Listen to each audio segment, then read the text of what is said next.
Fala aí, moçada! Beleza, beleza, beleza, beleza? Como é que vocês estão? Como é que vocês estão? Eu tô bem, professor. Eu tô muito bem, professor. E você, professor? Você tá bem? Sim, professor. Sim, alunos. Sim, alunos. Eu tô muito bem. Muito, professor. Muito bem. Bom, hoje eu tô aqui começando com vocês as nossas aulas, né? Não as nossas aulas. Meu Deus, o professor tá péssimo hoje. Que professor é esse? Pois é. Mas hoje a gente está aqui começando as nossas aulas de Biologia 1, tá? As aulas de Biologia 1, elas compreendem principalmente os temas de ecologia, evolução, genética das populações e tudo aquilo que concerne ao ambiente relacional entre os seres vivos, ou seja, ao ambiente da relação entre os diferentes seres vivos. Beleza? Vale lembrar que, caso vocês tenham interesse nos materiais dessa aula e também em lista de exercícios, eu vou deixar aqui embaixo, né? Eu acho que na data desse vídeo, justamente pelo fato de ser o primeiro do projeto, eu acho que ainda não vai estar pronto, mas eventualmente, se você estiver vendo esse vídeo depois, ou, enfim, se você estiver vendo esse vídeo agora, no momento que o vídeo está sendo lançado, mas você quiser ter acesso ao conteúdo, você pode entrar aqui na descrição, ou você pode colocar para ver depois, enfim. Se inscreve no canal que você vai ter acesso a todas as novidades decorrentes do projeto, tá bom? Como vocês viram, o nosso canal ele é praticamente marcado por conteúdo de ensino superior, por um conteúdo mais reflexivo e tudo mais, certo? Eu resolvi, para esse ano de 2026, começar a produzir conteúdo e eu gosto muito, eu adoro dar aula, tá? Eu adoro dar aula sobre diversos temas. Eu gosto de dar aula sobre temas mais complexos, com uma linguagem mais complexa, e eu gosto também de exercitar essa minha capacidade didática, beleza? E aí, justamente para isso, eu vou dar uma aula de uma coisa pela qual eu passei durante muito tempo, que foi o vestibular, e eu vou querer aqui justamente estruturar, reaver conteúdos, e a gente vai apresentar para vocês um curso completo de todas as disciplinas para o vestibular, para os vestibulares em geral, né? Principalmente para os vestibulares paulistas, que acabam sendo uma certa referência para grande parte dos outros vestibulares. E a gente vai também apresentar alguns conteúdos que são mais direcionados para o Enem. Beleza, beleza? Beleza, beleza? Beleza, beleza?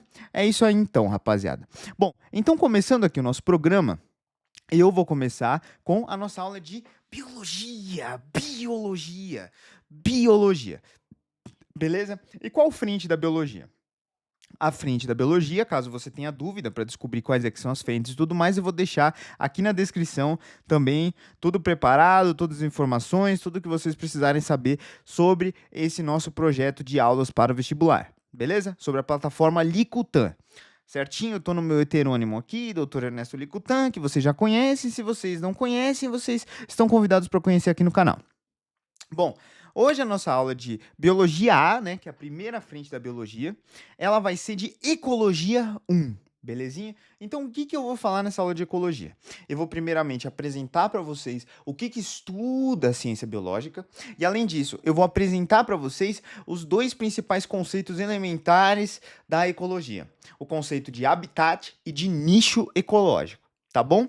E esses conceitos são muito importantes para que vocês, depois, quando vocês forem analisar temas mais avançados de ecologia, vocês estejam municiados, ou seja, armados, armados com com esse conjunto de conceitos que é muito importante. Então vamos lá. O que que define? Oh, meu Deus! Meu Deus do céu, olha que coisa fofa, cara. Que fofinho, pessoal. Olha que coisa fofa. Olha que coisa fofa. Eu não aguento isso. É muito fofo esse bichinho. Mas o que que define a vida? O que que define a vida? Como já diria Abu Janra, para quem conhece Abu Janra, a Clóvis de Barros Filho, o que é a vida? É claro que hoje eu não estou aqui na minha posição de filósofo, então eu não consigo pegar e definir o que é a vida filosoficamente. Porém, eu consigo definir o que é a vida biologicamente. Beleza? E a vida, biologicamente, ela é codependente de 4 principais fatores. É claro que existem mais fatores, principalmente quando você vai observar alguns livros de biologia de ensino superior, que mostram ali alguns fatores como repetição de padrões, relações interespecíficas, enfim. É, essas são definições de vida, essas são articulações que envolvem essa definição de vida, mas de certa maneira, quando a gente vai definir o que é a vida para a biologia, a gente precisa observar que a vida ela é definida por 4 principais fatores. O primeiro deles, a gente vai ter um fator que é um elemento metabólico da vida. Ó, peraí, que eu sem querer mexi aqui, olha só, cara. Uou, uou. A gente vai ter aqui, primeiramente, a definição de que a vida depende, ou seja, a vida é algo que depende de metabolismo. O que isso significa? Metabolismo é o nome para todas as reações, todas, para todas as reações química, que correspondem a manutenção da vida. Então, para que a vida consiga estar em equilíbrio, certo? Equilíbrio consigo mesmo, estar em um ambiente de homeostase, ou seja, para que ela consiga estar em um ambiente de equilíbrio interno, é necessário que ela apresente um conjunto de reações químicas que fazem com que esse equilíbrio externo aconteça. O nome desse conjunto de reações químicas que fazem com que o equilíbrio externo aconteça é metabolismo. Beleza, beleza? Beleza, beleza? Beleza, beleza? E aí, cara, antes de eu entrar de fato nessas questões do metabolismo em si, né? Quais são as duas principais reações químicas que compõem a atitude metabólica? A gente precisa se lembrar que o corpo ele nunca pode estar em um equilíbrio total, tá bom? O corpo nunca pode estar dentro desse equilíbrio total. O nome desse equilíbrio total a gente pode chamar de um equilíbrio termodinâmico ou uma situação termodinamicamente estável, ou seja, em que o grau de bagunça dentro do sistema é igual a zero. Nenhum corpo humano, nenhum corpo vivo, nenhum corpo de bulldogginhos fofinhos, olha que coisa, cara. Nenhum corpo, nenhum ser vivo, ele consegue sobreviver em uma situação em que não há nenhum tipo de quebra ou construção de algo, certo? Então o corpo ele está sempre nesse estado de movimento termodinâmico. Então a homeostase, ou seja, o equilíbrio dentro desta perspectiva biológica, não é que não tenham mais reações químicas, não é que não tenham mais atividades, não é que não tenha mais troca de calor, não é isso. O equilíbrio está no tocante à construção e desconstrução de coisas, à transferência de energia de uma coisa para outra, mas tem sempre um certo nível de bagunça dentro desse sistema vivo. Justamente pelo fato de que existem duas leis da termodinâmica que a gente vai aprender na física. Essas duas leis da termodinâmica, elas postulam que o grau de entropia dentro de um determinado sistema, ou seja, o grau de desordem dentro de um determinado sistema, nunca pode ser zerado, porque senão o sistema falharia, senão o sistema estaria dentro de um colapso absoluto. Beleza, beleza? Beleza, beleza? Isso é muito importante vocês saberem. Isso pode ser pegadinha. Cuidado, cuidado. Ok, ok? Então vamos lá. Quais são as duas principais reações químicas que envolvem as reações metabólicas? Aqui a gente vai ter uma reação de construção, de construção, de construção. Nosso querido amigo Renato Cariani. Renato, se você estiver vendo esse vídeo, dá um alô aí. Dá um alô aí. Nosso querido amigo Toguro. Toguro. Toguro. Toguro. Também, por exemplo, esses caras aqui eles fazem muito de uma parada que é chamada de anabolismo. O que significa anabolismo? Anabolismo significa você simplesmente pegar várias partículazinhas pequenas, certinho? E aí você aderir, ou seja, colocar nelas uma determinada quantidade de energia. Essa determinada quantidade de energia vai fazer com que essas moléculas elas armazenem essa energia na forma de ligações químicas, cara. Então você vai pegar moléculas que são simples, ou seja, que têm poucas partes, e você vai fazer moléculas gigantescas jogando energia dentro delas. O nome desse processo é anabolismo. Mas Otávio, Ernesto, me dá um exemplo. Claro, meu claro aluno. Claro que eu te dou um exemplo de uma reação anabólica. Ora bolas, a fotossíntese. A fotossíntese ela é por definição, uma reação anabólica. Por quê? Imagina só, você vai pegar aqui, ó, o gás carbônico, eu vou até vir aqui fora da lousa. Ó, você vai pegar aqui o gás carbônico, ó, você vai pegar aqui a água, tá? Para você que ainda não teve essa aula de química, para você que não sabe, gás carbônico é uma molécula de carbono e duas moléculas de oxigênio. E para você que ainda não teve aula de química, uma molécula de água é dois hidrogênios e um oxigênio. Quando você pega e você junta estas duas moléculas, o que acontece? Né? Você consegue fazer uma molécula gigantesca, você consegue fazer uma molécula gigante quando você pega várias moléculas de gás carbônico e várias moléculas de água, você consegue fazer uma molécula complexa chamada glicose. Mas como é que você faz essa molécula complexa chamada glicose? A gente vai ter alguns seres vivos que são chamados de seres vivos produtores, ou seja, eles produzem um alimento dentro do ecossistema. Eles produzem um alimento dentro das cadeias alimentares. E como é que eles produzem um alimento dentro das cadeias alimentares? Eles vão pegar o gás carbônico, eles vão pegar a água, certo? Eles vão absorver energia do sol. Vale lembrar que o sol, ele emite energia. Se você sai no sol, você vai simplesmente ficar torrado. Você vai ficar queimado, você vai ficar destruído, certo? Você consegue fritar um ovo no sol, você consegue evaporar moléculas de água no sol, você consegue alterar os graus de ordem no sistema, aumentando a desordem, bagunçando o sistema, quando você coloca as coisas no sol. O que significa, em termos termodinâmicos, aumentar o grau de ordem, de desordem dentro do sistema? Ora bolas, significa que você está dando energia para esse sistema. Beleza? Então, quando você pega o sol ele está dando energia para as plantas. E as plantas elas pegam essa energia e absorvendo essa energia, elas vão conseguir transformar as duas moléculas simples que eu mencionei para vocês, a água e o gás carbônico, em uma molécula complexa que é a molécula de açúcar. Certo? E aí a gente vai ter o outro tipo de reação que está aqui à esquerda aqui, como vocês podem perceber, com este bulldoguinho bonitinho, carcomido, consumido. Esse bulldog é chamado de bulldog vitoriano, tá? E esse daqui é o famoso bulldog inglês. O bulldog vitoriano ele é um pouco mais longilíneo e o bulldog inglês ele é um pouco mais atarracado, certo? Esse bulldoguinho aqui ele não está em estado de inanição. Eu só usei ele como um exemplo. Para quê? Para mostrar aqui uma situação em que há um consumo de moléculas grandes e a liberação de energia, certo? Aqui você tem a construção de coisas e aqui você tem a desconstrução dessas coisas. Se o anabolismo é a construção de coisas, o catabolismo é a desconstrução de coisas. Então você vai pegar aqui, ó, moléculas que são complexas, você vai quebrar essas moléculas complexas que têm energia dentro das ligações, e aí você vai liberar essa energia para fazer o quê? Para primeiro, liberar energia para você ter energia, e segundo, para que você tenha ali as partes que compunham a molécula complexa.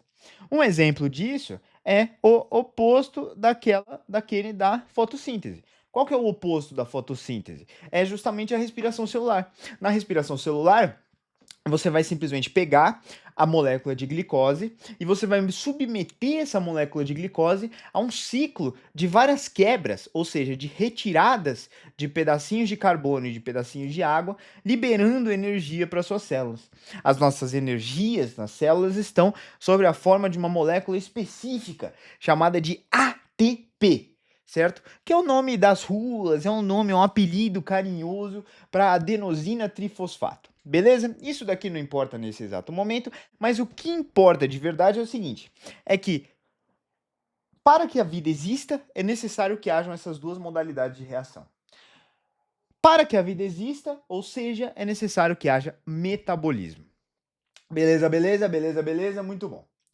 Depois disso, a gente tem uma outra definição que agora não é mais uma definição, não é na verdade uma dependência, não é algo, não é uma dependência, como eu posso dizer, energética da vida, certo? Essas reações aqui, elas envolvem energia, né? Entrada, saída de energia, um equilíbrio termodinâmico. Agora a gente envolve uma definição química da vida. Os seres vivos, assim, para que eles sejam seres vivos, é necessário que eles apresentem as moléculas de carbono, hidrogênio, oxigênio, nitrogênio, fósforo e enxofre, que é o tal do CHOMPS. Ó. Se você pegar lá a tabela periódica, o S e o P é fósforo e enxofre, nitrogênio é N, O é oxigênio, H é hidrogênio e carbono. Ou seja, é a química orgânica, como a gente conhece, de certa maneira, né? A química orgânica, que é aquela química do carbono, onde os carbonos se ligam a eles mesmos, fazem ali as 4 ligações, e também eles se ligam a moléculas de hidrogênio, se ligam a funções orgânicas, como as aminas, como as amidas, como enfim, como os tióis, cara, muitas funções que a gente tem orgânicas, elas de certa maneira orbitam, ou seja, ficam girando, girando, girando, girando, girando, girando em torno dessas grandes moléculas, dentro desses átomos aqui, né, dentro desses elementos químicos que são os elementos do carbono, hidrogênio, tata. Belezinha? Então, para que haja este ser vivo maravilhoso, estas plantinhas e tudo mais, a gente precisa de moléculas orgânicas. E para que a gente tenha moléculas orgânicas, a gente precisa do CHOMPS. Beleza? Uma outra característica dos seres vivos é o fato de que os seres vivos eles mudam ao longo do tempo. Em Biologia 6, o que isso significa? Mudar! Mudar ao longo do tempo. Significa que as espécies evoluem, certo? Os seres vivos, eles evoluem. Eles apresentam mudanças ao longo do tempo e o motor dessas mudanças para a moderna biologia é justamente a evolução, a seleção natural, tá bom? Então, a seleção natural, ou seja, a forma como o ambiente seleciona determinados tipos de genótipos e fenótipos, faz com que estes caras aqui, eles evoluam ao longo do tempo e sofram um processo chamado de especiação, que a gente vai ver depois. Mas a evolução é o grande motor dos seres vivos. A evolução pode acontecer de uma forma mais macro, ou seja, de uma forma maior, onde a gente vai ter uma determinada espécie se transformando em outra espécie, que é esse processo de especiação que eu mencionei. Mas a gente pode também ter os bulldogs, por exemplo, entre si mudando, né? Os cachorrinhos mudando, os bulldoguinhos mudando e etc, certinho? Então a gente tem aqui as mudanças que acontecem ao longo do tempo entre os seres vivos. Essas mudanças acontecem de uma forma aleatória e são regidas principalmente por conta da genética, tá? Por conta dessa questão que é a hereditariedade. Ou seja, a transmissão de caracteres, ou seja, de características de uma geração para outra. O que isso significa? Que você vai ter aqui o papaizão, olha aqui o papaizão bonitinho, papaizão, olha aqui o papaizão, que vai transmitir aqui pro filhinho o quê? O que que ele vai transmitir pro filhinho? Oh, meu Deus do céu, os seus genes. E aí, transmitindo os seus genes, que são praticamente as suas moléculas de DNA, ele vai simplesmente pegar e conseguir fazer com que este serzinho vivo aqui faça um monte de proteínas que ele faz também. E assim a vida vai se mantendo. A vida vai se mantendo como se ela fosse um motorzinho. Justamente pelo fato de que o papaizão, ele vem aqui, ó, e transmite as características para o filhinho por meio da hereditariedade. Todos os seres vivos apresentam estas características. Então a gente na biologia define o quê? Define a vida como sendo justamente a condição, o conjunto de condições pelas quais um ser vivo consegue se diferenciar de um ser inanimado, tá? Então, esse conjunto de condições é o quê? Apresentar um determinado metabolismo, carbono, hidrogênio, oxigênio, nitrogênio, fósforo e enxofre, apresentar a evolução, que é mediada pela hereditariedade. Beleza, beleza?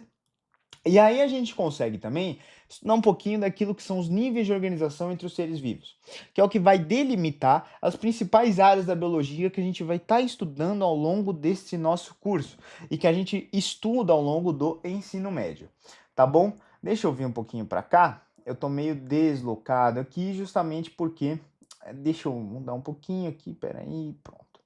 Acho que agora vai ficar um pouquinho melhor, um pouquinho melhor. Boa, boa. Isso aí. Ó, o que acontece é o seguinte, vamos lá.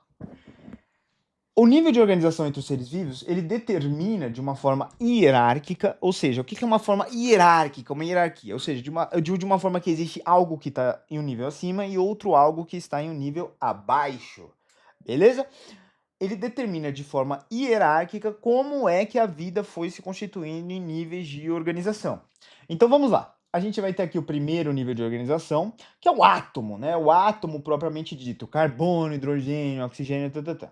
Esse átomo ele vai fazer uma série de ligações químicas entre si, vai doar elétrons, vai receber elétrons, e vai se transformar em uma molécula, certo? É importante notar que essas ligações aqui, ó, são ligações covalentes, tá? Moléculas são átomos que se ligam por ligações covalentes. A gente tem ali as ligações metálicas e a gente tem ali as ligações iônicas. As moléculas, elas são ligações covalentes. Então a vida depende muito de ligações covalentes do ponto de vista químico, tá? Essas moléculas, elas vão se organizando entre si e elas vão se relacionando entre si, né? Elas vão, por exemplo, a gente pode ter uma molécula de um aminoácido com uma molécula de outro aminoácido que vai sofrer ali uma síntese por desidratação e vai formar ali um dipeptídeo, um polipeptídeo, enfim, ela vai formar ali uma proteína que seja. E aí o que vai acontecer, cara? À medida que essas moléculas vão se tornando moléculas maiores, elas vão se agregando e vão formando pequenos órgãozinhos, que são chamadas de organelas, certo?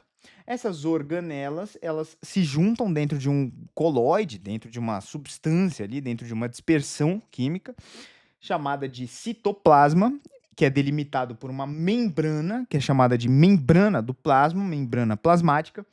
E aí, essas moléculas, essas organelas, elas vão ficar inseridas dentro do citoplasma. No momento em que essas várias organelazinhas ficarem inseridas dentro do citoplasma, a gente vai ter uma célula. A gente vai ter um lugar em que essas moléculas estão presas, certo? E essa célula tem nome, célula. Célula, uma pequena célula. Ai, meu Deus, meu Deus, entendi.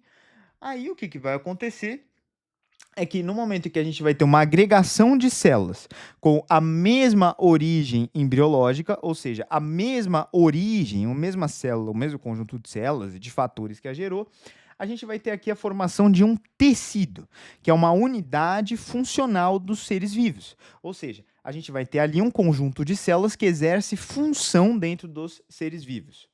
E aí, depois disso, o conjunto de tecidos, a gente forma um órgão, como por exemplo a raiz. As raízes das plantas são órgãos, as folhas são órgãos das plantas, os caules, ou seja, esse tronquinho aqui da planta, são órgãos, certo? O fruto é um órgão.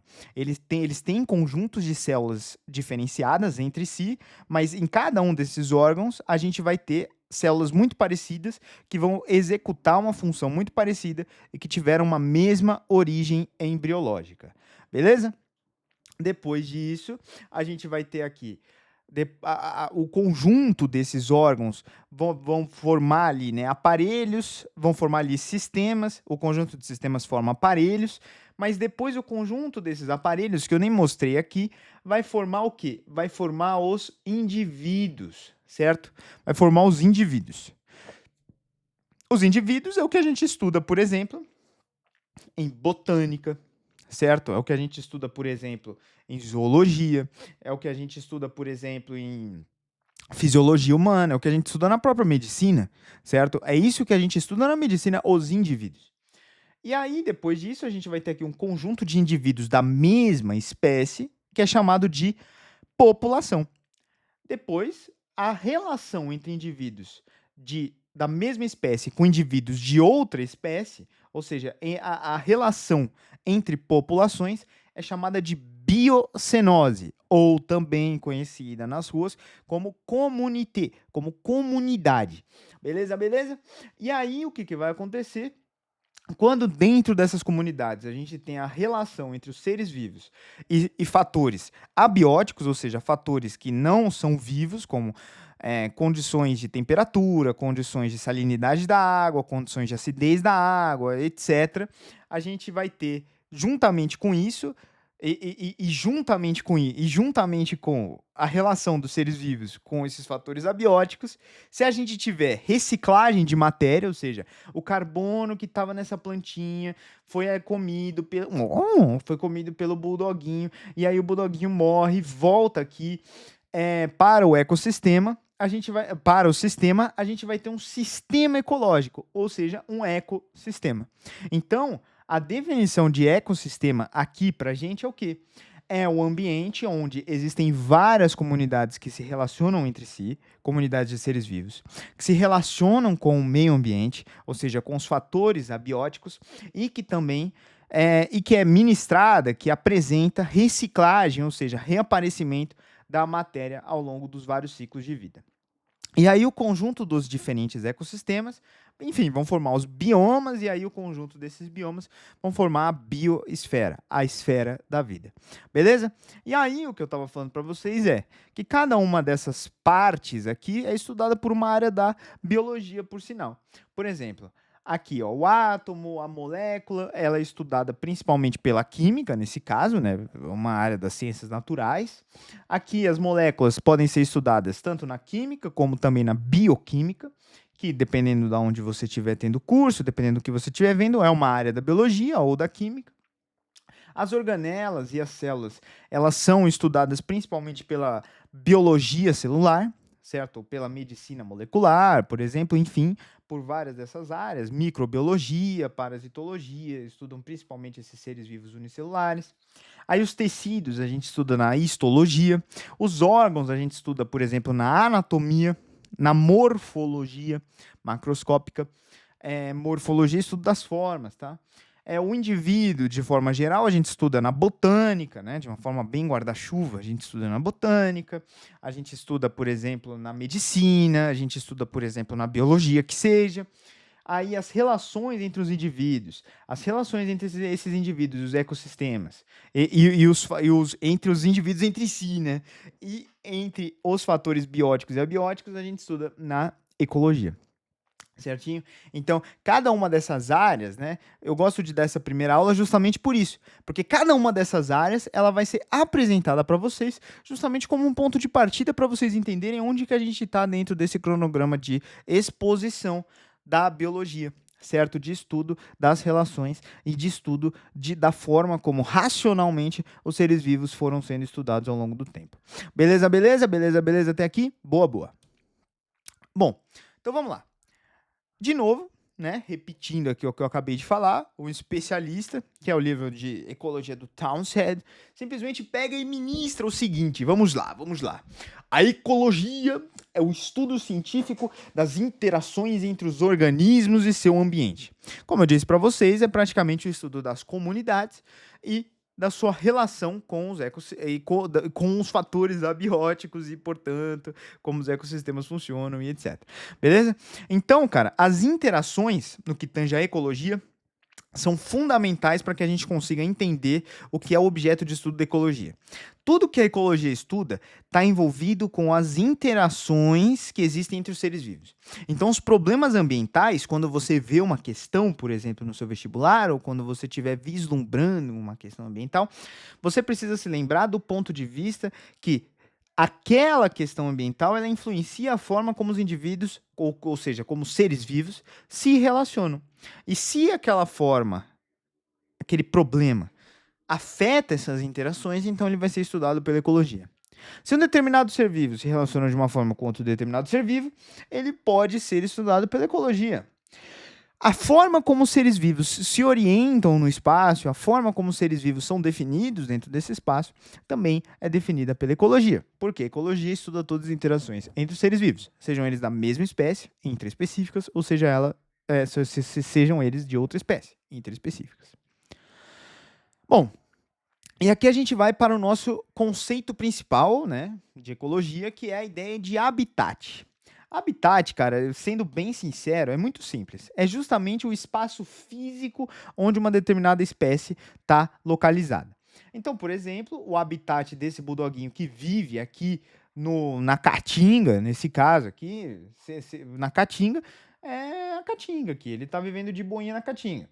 Um bulldoguinho que vive no Alasca, o habitat dele é no Alasca. um bulldoguinho que vive aqui em Orlando, né? Orlando não tem neve, né? Mas enfim, o habitat dele é Orlando. Então, a grande questão é que é o seguinte, o habitat ele pode ser justamente o espaço onde uma determinada espécie mora. Então, a gente pode ter ali vários lugares para serem o habitat de uma espécie. Uma espécie muito dissolvida ao longo do mundo tem vários habitats. Por quê? Porque ela consegue viver em várias condições, ela consegue viver em lugares que apresentam as condições apropriadas para que ela viva em vários lugares do globo, certo? Então, o habitat é um conceito espacial, certo? Ou seja, um conceito que fala onde que essa espécie mora. E o nicho ecológico? Ele é um conceito funcional. O que é o nicho ecológico por definição?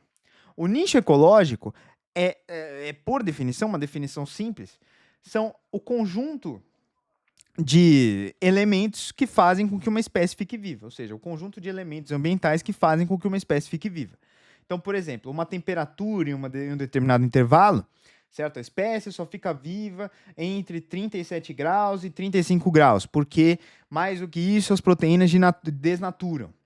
Isso daqui é uma das definições. Isso daí é estudado pelo nicho ecológico, certo? Aí aqui esse bulldoguinho precisa de uma determinada quantidade de água. Então, a quantidade de água que está presente naquele ecossistema faz parte do nicho ecológico que a espécie depende para viver ali.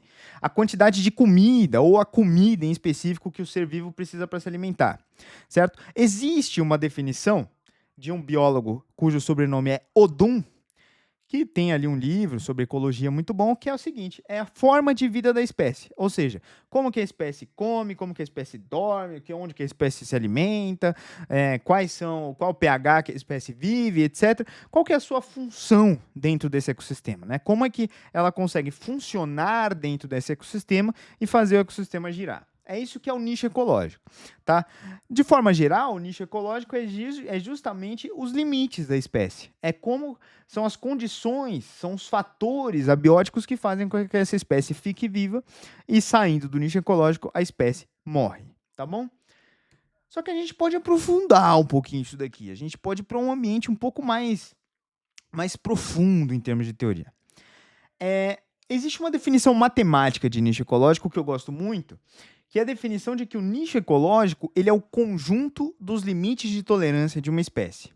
Ou seja, ele é um hiper N volume. Ou seja, ele é um volume em um determinado espaço que é definido pelas dimensões chamadas de limites de tolerância de uma espécie. O que são os limites de tolerância de uma espécie? Você consegue observar aqui embaixo que a gente vai ter aqui salinidade.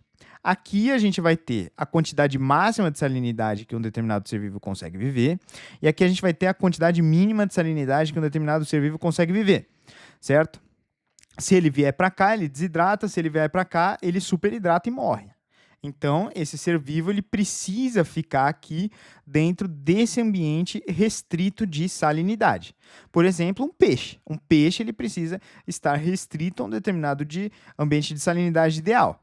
Esse ambiente de salinidade pode estar mais para cima, se for um peixe de água salgada, ou ele pode estar mais para baixo, se for um peixe de água doce. Mas ele consegue viver sobre esse conjunto de limites de tolerância, certo? Primeiramente, a gente vai ter esses primeiros limites de tolerância, que são os limites de tolerância para a salinidade. Aí, por exemplo, a gente vai ter aqui o pH, certo? Que é a acidez. Essa espécie consegue viver dentro destes limites aqui de acidez, ó. Consegue viver aqui dentro desses limitezinhos aqui de acidez. Se ela for um pouco para cima, ela morre, porque as suas proteínas desnaturam. Se ela for um pouco para baixo, ela morre também, porque as suas proteínas desnaturam. A mesma coisa acontece aqui, ó, com a temperatura. Se essa espécie for para um ambiente muito quente, as suas proteínas desnaturam, e se ela for para um ambiente muito frio, suas proteínas desnaturam. Quando você junta tudo isso daqui, você forma uma espécie de sólido em N dimensões, né? Porque a gente não vai ter só como definição de nicho, pH, salinidade e temperatura. Tem inúmeros fatores abióticos que envolvem ali os limites de tolerância de uma determinada espécie. Portanto, o que acontece é que o nicho ecológico, em um termo generalizado, é justamente esse sólido aqui de N dimensões, tá? E aí a gente pode ter dois tipos de nicho ecológico de fato.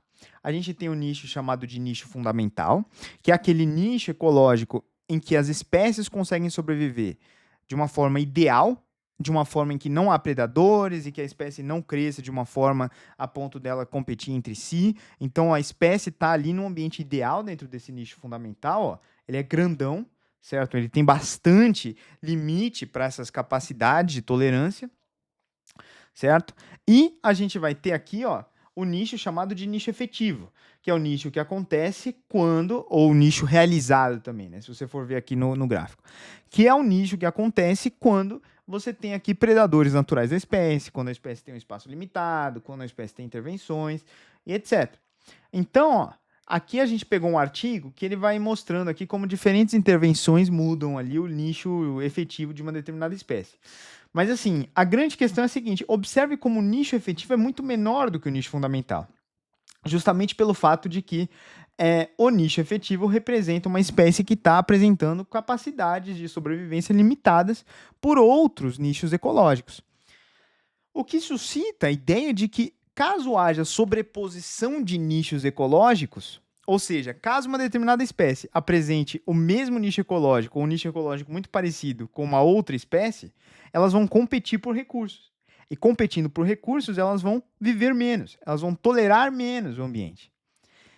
O nome desse princípio, para caso você goste, para caso você queira aprender, é princípio da exclusão competitiva de Gauss, que Gauss foi o cara que descobriu.